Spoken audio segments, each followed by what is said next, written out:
The first thing Captain Jace Rourke heard was not the crash. It was the silence that followed, a silence too clean to belong to any world he knew. It came after impact, after metal screamed against stone, and 1,000 warning systems died in a single synchronized death. The drop vessel had hit Virell Prime like a wounded meteor, tearing a canyon through black glass dunes and scattering fragments of alloy into the storm-lit horizon.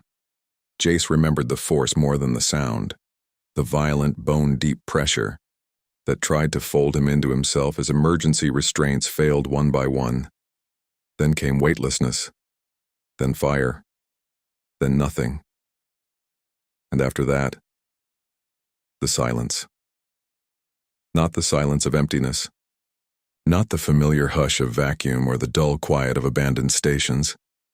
This was different, intentional, almost surgical, as if the world itself had been muted mid-breath. Even the wind felt hesitant here, brushing against the shattered hull in shallow, uncertain pulses before retreating again. The distant thunderheads that should have rolled across Virell Prime's toxic sky hung suspended like painted scars, refusing to move. Jace pushed himself upright inside the broken cockpit frame. His visor flickered, struggling to recalibrate, against atmospheric interference. Red error glyphs crawled across his HUD like nervous insects. Communication failure, navigation dead, external network unreachable. The mission parameters he had memorized before descent felt suddenly distant, abstract. Diplomatic recovery. High-priority extraterrestrial assets. Non-hostile engagement protocol. It all sounded like a different life, a safer one. Outside the shattered viewport, Virell Prime stretched endlessly in fractured shades of violet and ash gray. The surface was not soil, not rock, but something older. Compressed layers of fossilized storms, vitrified by centuries of orbital energy discharge. It glittered faintly under the dim light, like a planet that had once been beautiful and had since been punished into silence. Jace unclipped his harness. Every movement echoed louder than it should have, each metallic click amplified by the unnatural stillness outside. His breath fogged inside his helmet, the only reminder that sound still existed somewhere in the universe. Somewhere far above, the orbital fleet should have been tracking him. Somewhere behind him, the rest of the extraction team should have been burning through descent vectors. But the sky was empty. Not even debris trails remained. Just that impossible, suffocating calm. Then his suit registered something else. Life signs. 3. Faint, erratic, not human. Jace froze. The readings weren't supposed to be possible. The crash zone had been designated uninhabited, sterilized after the last conflict cycle. Yet there they were, pulsing softly beyond the broken hull, as if the planet itself was hiding them. The HUD tried to lock coordinates but kept recalibrating as though refusing to acknowledge what it was seeing. A pressure built behind his ribs, not fear exactly, but the instinctive awareness of standing at the edge of something that did not belong to his understanding of reality. He had served on border worlds, salvage operations, and first contact recoveries. He had seen alien ecosystems that rewrote physics and civilizations that communicated in electromagnetic storms, but he had never seen silence behave like this. Jace exhaled slowly, forced his visor into manual override, and stepped out into the ash-lit wasteland. The moment his boots touched the surface, the silence deepened, as if it had noticed him back. The drop vessel lay shattered in the ash dunes of Virell Prime, its hull still glowing like molten bone under a bruised violet sky. Jace pulled himself free of the wreckage, blood trickling. Down his temple, his mission parameters already screaming red across his visor. Diplomatic recovery, non-hostile contact, high-value alien royals. But nothing in the briefing had prepared him for the 3 figures standing beyond the wreck, small, radiant silhouettes watching him from the storm. Virell Prime did not feel like a planet so much as a memory of one. The ash dunes stretched in rolling glassy waves, each ridge shimmering with faint internal heat, as though the world had been burned and never forgiven. The sky above was fractured into layered storms, violet, charcoal, and sickly gold currents, rotating in slow, unnatural loops. Lightning did not strike so much as hesitate in the air, suspended mid-fall like broken thoughts. Somewhere deep in the horizon, a distant atmospheric rupture groaned like a sleeping giant turning in its grave. The drop vessel, once a sleek diplomatic insertion craft designed for silent orbital entry, now lay embedded in the terrain like a fallen spear. Its hull had split open along the midline, exposing corridors lit by failing emergency strips that flickered between life and death. Molten alloys dripped down its sides, cooling into jagged glass-like tendrils that reflected the sky in distorted fragments. The scent inside the wreck was sharp, burned insulation, scorched coolant, and the metallic tang of ionized air. Jace's suit struggled to stabilize. Temperature regulation fluctuated. External comms remained dead. Even his internal diagnostics hesitated, as if the systems themselves were uncertain about what reality they were processing. He tasted copper at the back of his throat. Whether from injury or atmospheric contamination, he couldn't tell anymore. The line between survival and failure had become a thin, blinking indicator somewhere in his peripheral vision. He forced himself forward, boots crunching softly against vitrified ash. Every step felt louder than it should have, as if the world was amplifying him just to confirm he still existed. His training told him to secure the perimeter, assess structural integrity, locate survivors. But the moment he looked beyond the wreckage, that protocol fractured. Because they were there. 3 figures. Not hidden. Not approaching. Just waiting. They stood at the edge of the ash field, where the storm light broke through in faint, trembling beams, small compared to human scale, yet impossible to dismiss. Their forms shimmered with a soft internal radiance, like starlight trapped beneath translucent skin. The air around them seemed subtly distorted, as though reality bent inward in their presence, refusing to define their edges clearly. Jace's HUD tried to classify them. Failed. Tried again. Failed harder. Unknown biological signature. Non-terrestrial. Non-hostile? The question mark blinked like a nervous pulse. The wind moved around them without touching them. One of the figures tilted her head slightly, as if studying him with quiet curiosity. Another stood half a step behind, tense but not afraid. The third remained still, gaze locked directly onto Jace with unsettling clarity, as though she had been waiting far longer than the crash itself. His breath slowed without permission. Training whispered, "Unknown contact scenario. Proceed with caution." But instinct, older, deeper, whispered something else entirely. This was not a rescue zone. It was a meeting point. And something about the way they watched him suggested the story had already begun long before he arrived. The silence broke in pieces long before the first attack arrived. It began with a distortion in the ash-laden air, subtle at first, like reality itself, forgetting how to stay still. Jace noticed it in the way the dunes stopped shifting, in the way distant lightning froze mid-crawl across the violet sky.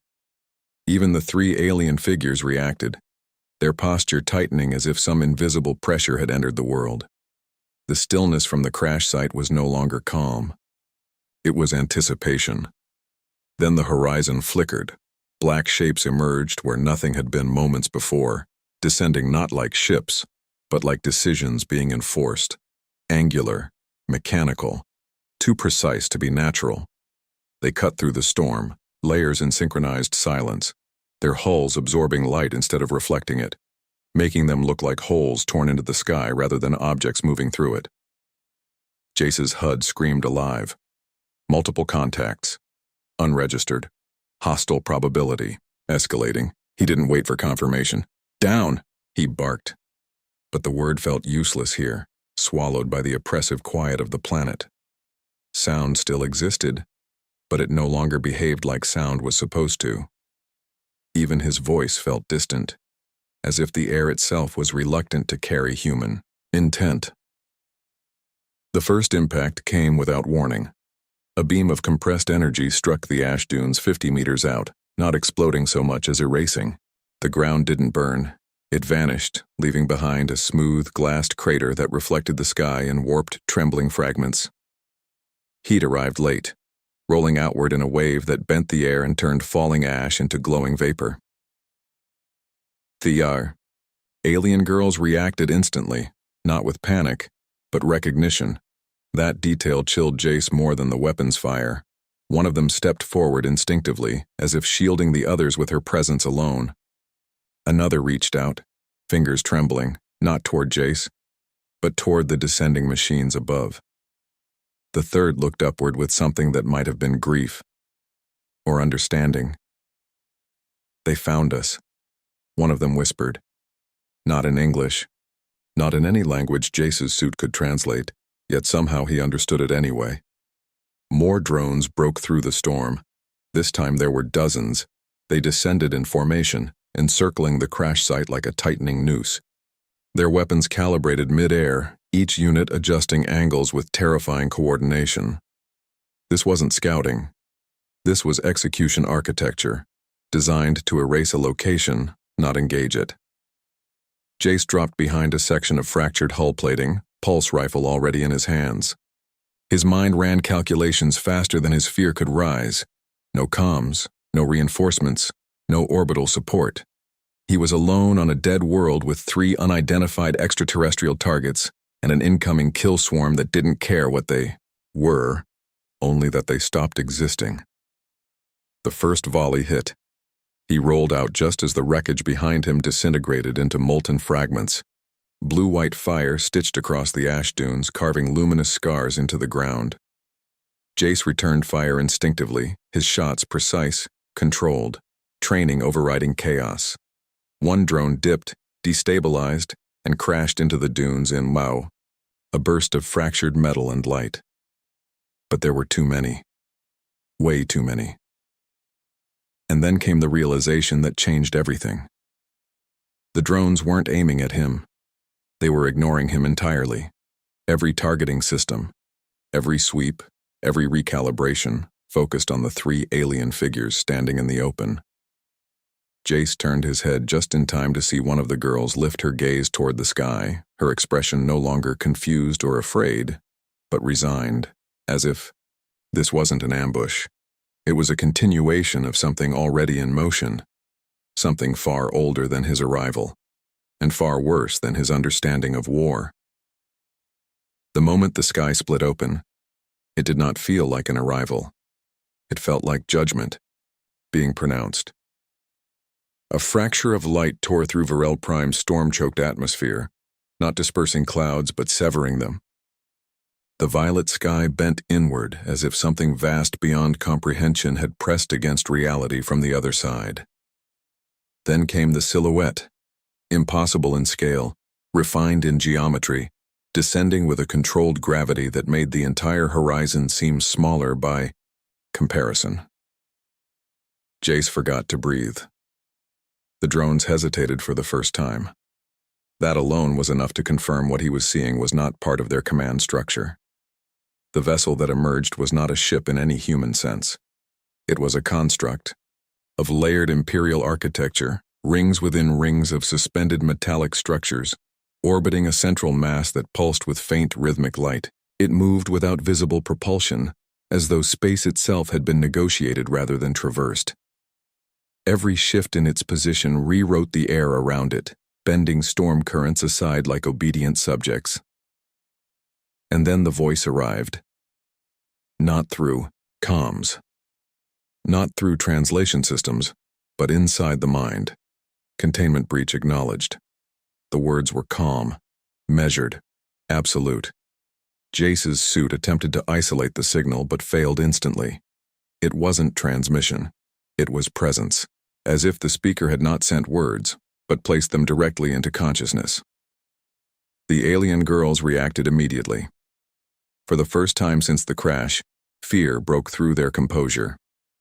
One of them staggered backward, hands trembling. Another looked toward the sky with wide, disbelieving eyes, lips parting as if to speak a name she had been forbidden to remember.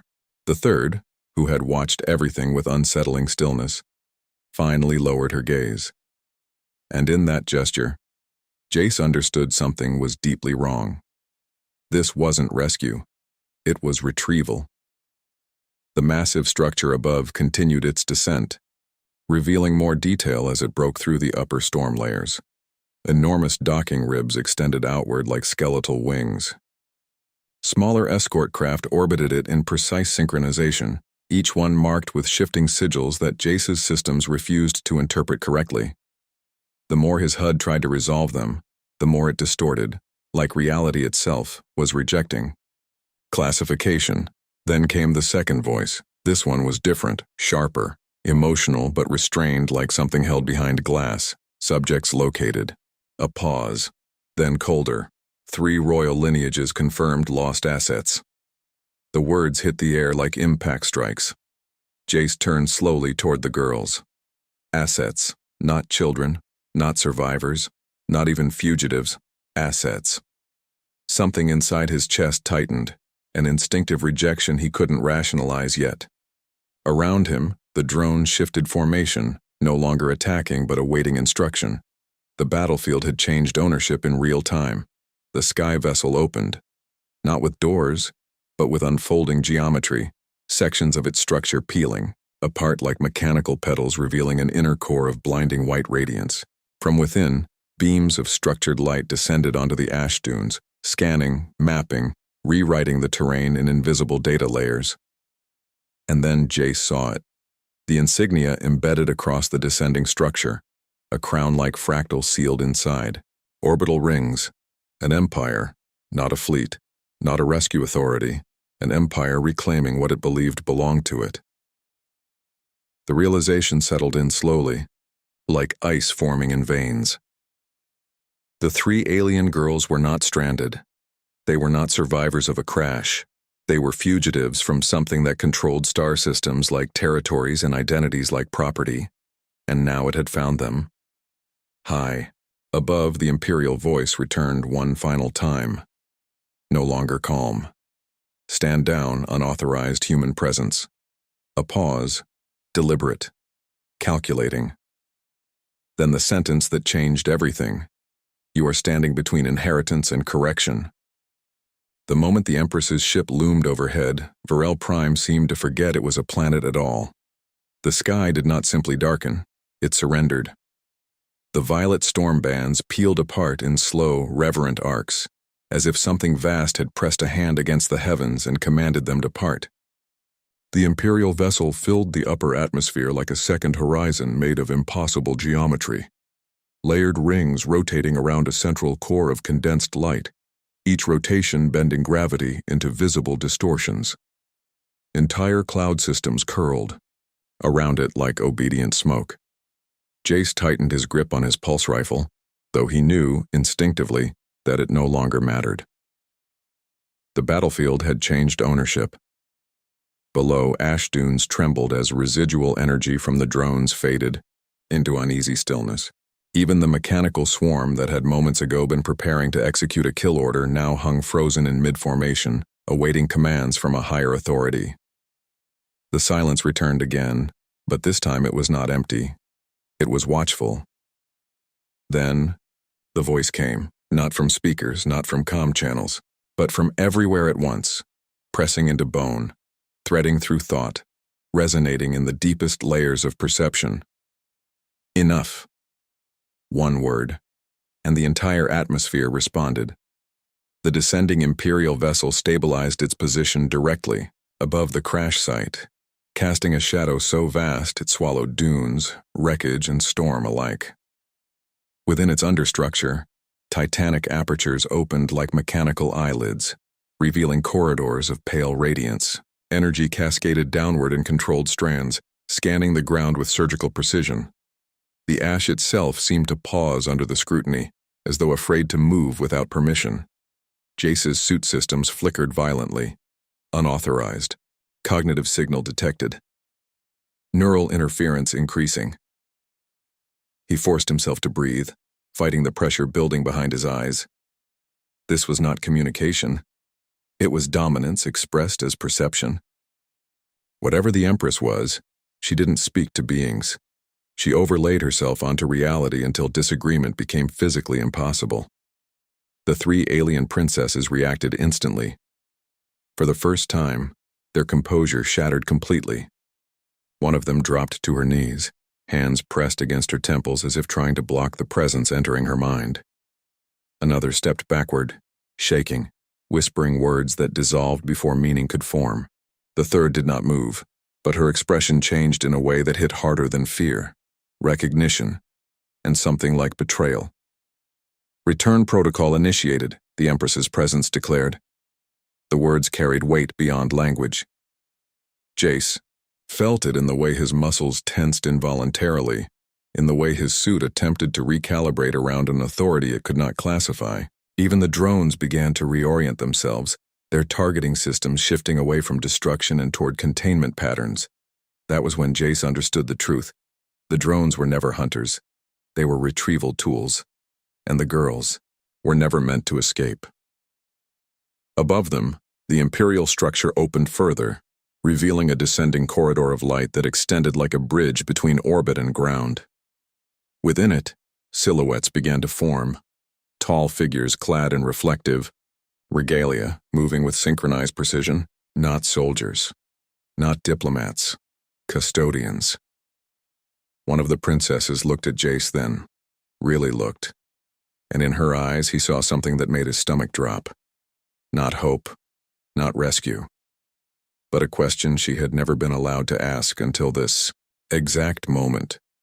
What happens when something is yours, but chooses not to belong? Silence returned, but this time, it bowed. It didn't vanish. It didn't break.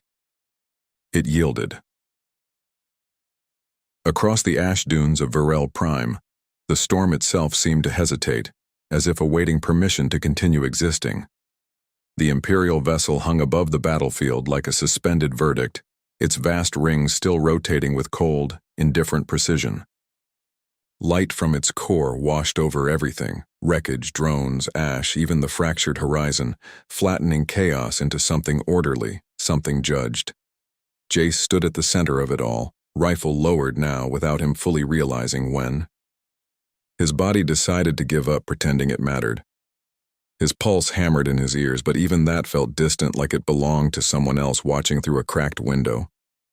The air had changed, not just in pressure or temperature, but in authority. Every molecule seemed aware it was being observed. Behind him, the three alien princesses no longer moved. Not because they were restrained, but because something far larger than physical force had finally arrived to define the limits of their existence. One of them trembled, eyes fixed on the descending corridor of light that had opened from the Imperial vessel. Another looked at Jace as if trying to memorize the shape of someone who had briefly stood between her and a destiny too heavy to name. The third, quiet, still, seemed to accept everything at once, as if grief and understanding had become the same emotion. The Empress did not descend. She did not need to. Her presence filled the sky itself, layered into the light, embedded in the architecture of the ship, woven into the invisible structure of perception. When she spoke again, it was not louder, but absolute. Correction, complete. The words rippled through the battlefield, and reality obeyed in advance. The drones, that had once been weapons, folded inward, their forms reorganizing into containment sigils. The ash beneath them smoothed into precise geometric patterns, mapping boundaries that did not exist a moment before. Even time seemed to tighten, as if afraid of wasting itself. Jace felt it then. Not fear, understanding. This wasn't war in any human sense. This was administration on a scale so vast it erased the difference between force and law. One of the princesses took a step forward. It was small, barely noticeable, but it shattered something in the system above. Subject deviation detected. The Empress's voice responded instantly, a pause. The kind of pause that decides futures, then human interference recorded. All at once, every light in the Imperial structure shifted toward Jace. Not the princesses, not the battlefield, him for. The first time since the ship arrived, he felt it directly, not as a presence but as evaluation. His existence reduced to a variable being weighed against something infinitely larger. Every breath, every decision, every moment that led him here unfolded in his mind as if someone else was reading it faster than he could think. And still, he did not move. Something in him refused. The Empress spoke again, softer now, but far more dangerous for it. You should not have been able to stand here. Jace swallowed. His throat felt raw, though he hadn't been screaming. His answer came. Without strategy, without protocol, without permission. Yeah, he said quietly, staring up into the impossible mass above him. And yet, here I am. For a fraction of a second, the entire Imperial structure stuttered, not physically, conceptually, as if the system calculating reality had encountered a result it could not resolve. The princesses looked at him. The drones held position. Even the storm itself seemed to wait. And in that impossible pause, between empire and anomaly, between ownership and defiance, the galaxy registered something it had long since stopped expecting. A human who did not step aside.